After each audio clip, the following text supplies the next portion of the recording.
we last year saved 75 tons of CO2 emissions.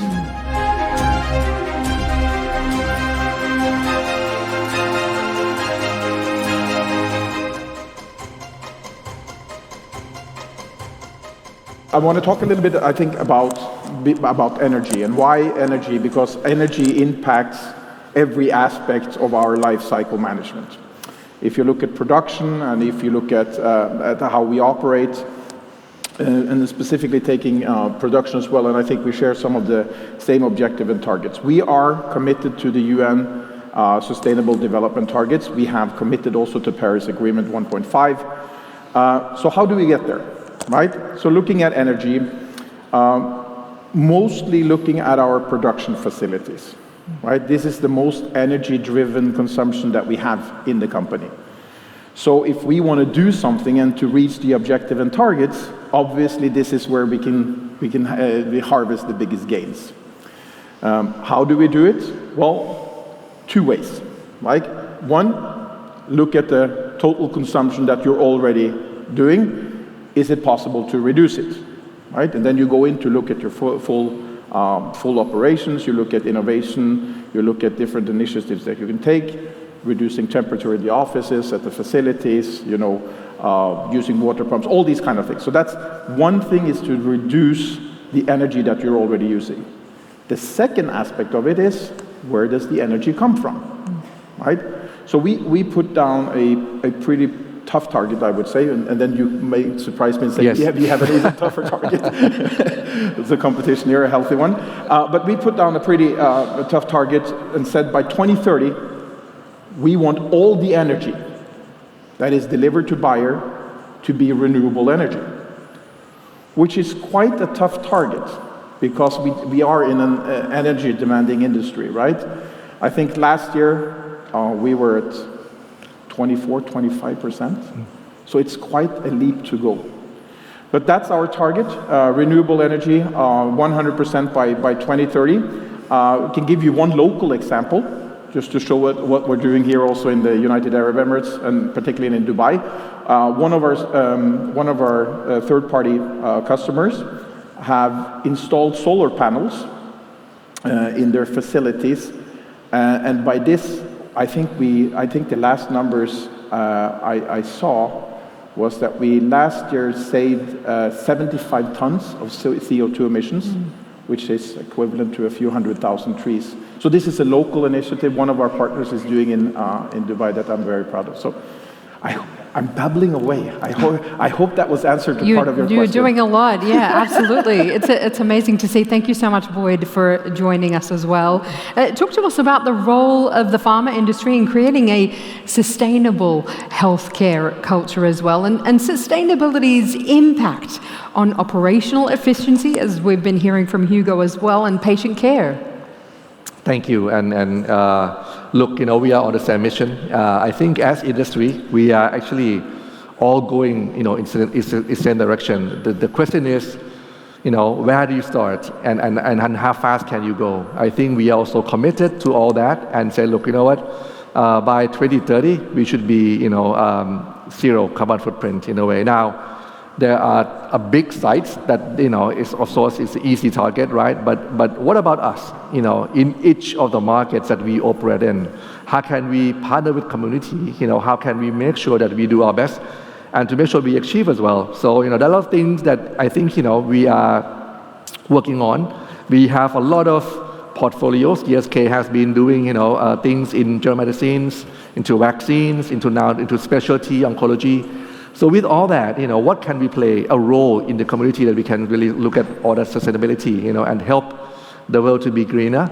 There are things that we can work out, for example, in some communities that they are looking at, how to really rebuild that town, make it greener.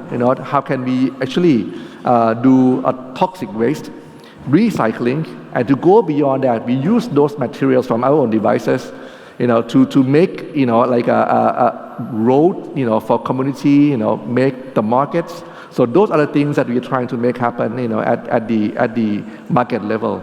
Now, if you look at this in terms of like how can we operate going forward, I think there's a lot of innovation that will be coming out. And how do we tackle that? I think we are looking at, in general, we are talking about drug discovery, early phases, and then into the clinical, trials, right? Which collectively would take about 10 years, right? And, it would take up to roughly 2.6 million in terms of like developing, the new molecule, if you may. So how do we get to that point where we continue to have the funding to go into it, to find new medicines, vaccines, and to make sure that people can utilize it? Patients benefit from it, right? We have a healthier, longer life. How do we get there so that people can have access to those new innovations? So thing is, how can we manage the life cycle? So the new innovation has to be, to market faster. That's how we work with, authorities. We work with regulators to make sure that we are really there in terms of making it happen fast, for the vast population that is in need. And at the same time, when we have the product that's been with us for a long time, how can we make sure we manage the life cycle of the product in a way that's meaningful in each of the country? So that to me is about how we can work with access. How can we work with each market that have a different purchasing power? So that to me would be something that we have been working on. We have vaccines. We are one of the biggest players in vaccine. How can you make sure people get access to vaccines at the right time, again, at the right price? So how do we make it happen? So that to me has always been the question.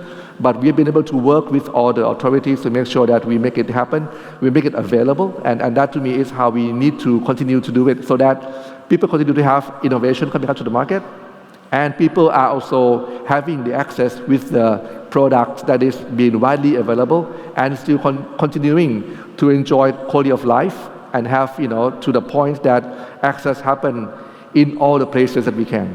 Yes, absolutely. And so in our final moments here on the panel, I'd love to hear from the two of you in terms of what you're working on long-term, in terms of long-term targets, and in terms of the initiatives that you're going to be implementing in the future as well, and bridging that gap and achieving sustainability in healthcare. Hugo. Thank you so much. So again, I think it's all about it depends on what division you're talking about, right? So, but energy is a major focus, and I think that's speaking on behalf of all the companies.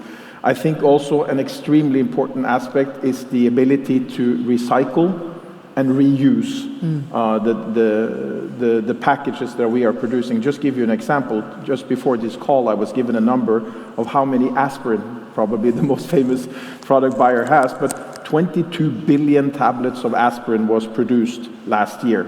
So you can imagine just one product, and we have many, the pharmaceutical industry, and we put them in boxes, right? So we are now looking at innovation in order to reduce, making sure that the paper that is used, where regulations permit it, to be recyclable, to be reusable. We're looking at refill options. We're looking at reducing package sizes. We are looking at all these kind of things. So I think from a reuse, recyclable point of view, that's an area that we're really looking into going forward. And I would agree. And I say, there are things we look at, like how we travel, right? How we introduce ourselves. We use a lot of business cards. These days can we use digital? So these are things that we talk about and try to make sure that we do what we can in each of the markets that we operate in. Yes, thank you so much, Hugo and Boyd. Ladies and gentlemen, please join me in thanking them. Thank you. Amazing. Thank you.